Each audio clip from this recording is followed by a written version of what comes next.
10 Maxims for more wealth, using the art of worldly wisdom. Maxim 5. Create a feeling of dependence. Not he that adorns, but he that adores makes a divinity. The wise man would rather see men needing him than thanking him. To keep them on the threshold of hope is diplomatic. To trust to their gratitude boorish. Hope has a good memory, gratitude a bad one. More is to be got from dependence than from courtesy. He that has satisfied his thirst turns his back on the well, and the orange once sucked falls from the golden platter into the wastebasket. When dependence disappears, good behavior goes with it, as well as respect. Let it be one of the chief lessons of experience to keep hope alive, without entirely satisfying it by preserving it to make oneself always needed, even by a patron on the throne. But let not silence be carried to excess lest you go wrong, nor let another's failing grow incurable for the sake of your own advantage. Maxim 4. Knowledge and courage are the elements of greatness. They give immortality, because they are immortal. Each is as much as he knows, and the wise can do anything. A man without knowledge, a world without light, wisdom and strength, eyes and hands. Knowledge without courage is sterile. Maxim 21. The art of being lucky. There are rules of luck. It is not all chance with the wise. It can be assisted by care. Some content themselves with placing themselves confidently at the gate of fortune, waiting till she opens it. Others do better, and press forward and profit by their clever boldness, reaching the goddess and winning her favor on the wings of their virtue and valor. But on a true philosophy, there is no other umpire than virtue and insight, for there is no luck, or ill luck, except wisdom and the reverse. Maxim 22. A man of knowledge to the point. Wise men arm themselves with tasteful and elegant erudition, a practical knowledge of what is going on, not of a common kind, but more like an expert.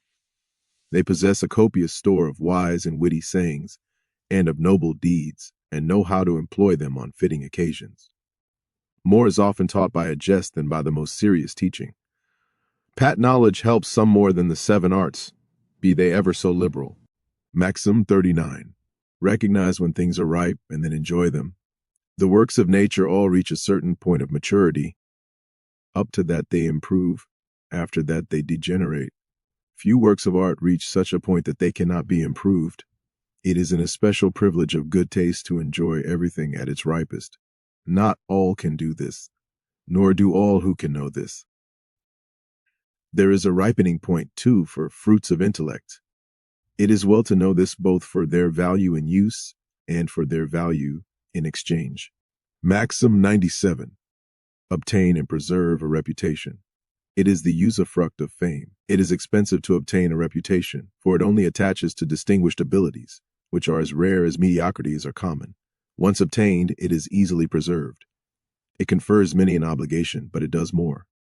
When it is owing to elevated powers or lofty spheres of action, it rises to a kind of veneration and yields a sort of majesty, but it is only a well-founded reputation that lasts permanently. Maxim 114. Should never compete. Every competition damages the credit. Our rivals seize occasion to obscure us so as to outshine us. Few wage honorable war. Rivalry discloses faults which courtesy would hide. Many have lived in good repute while they had no rivals. The heat of conflict gives life or even new life to dead scandals and digs up long-buried skeletons. Competition begins with belittling and seeks aid wherever it can, not only where it ought. And when the weapons of abuse do not affect their purpose, as often or mostly happens, our opponents use them for revenge, and use them at least for beating away the dust of oblivion from anything to our discredit. Men of good will are always at peace. Men of good repute and dignity are men of good will. Maxim 150. Do not be the slave of first impressions. Some marry the very first account they hear. All others must live with them as concubines. But as a lie has swift legs, the truth with them can find no lodging. We should neither satisfy our will with the first object nor our mind with the first proposition, for that were superficial. Many are like new casks, who keep the scent of the first liquor they hold, be it good or bad. If this superficiality becomes known, it becomes fatal, for it then gives opportunity for cunning mischief. The ill-minded hasten to color the mind of the credulous. Always therefore leave room for a second hearing. Alexander always kept one ear for the other side. Wait for the second or even third edition of news. To be the slave of your impressions argues want of capacity, and is not far from being the slave of your passions. Maxim 170. Do not be glass in intercourse, still less in friendship. Some break very easily, and thereby show their want of consistency. They attribute to themselves imaginary offenses, and to others oppressive intentions. Their feelings are even more sensitive than the eye itself, and must not be touched in jest or in earnest. Motes offend them, they need not wait for beams. Those who consort with them must treat them with the greatest delicacy, have regard to their sensitiveness, and watch their demeanor, since the slightest slight arouses their annoyance. They are mostly very egoistic, slaves of their moods, for the sake of which they cast everything aside. They are the worshippers of punctilio. On the other hand, the disposition of the true lover is firm and enduring, so that it may be said that the errant is half adamant. Maxim 36. In acting or refraining, weigh your luck. More depends on that than on noticing your temperament. If he is a fool who, at 40, applies to Hippocrates for health, still more is he one who then first applies to Seneca for wisdom.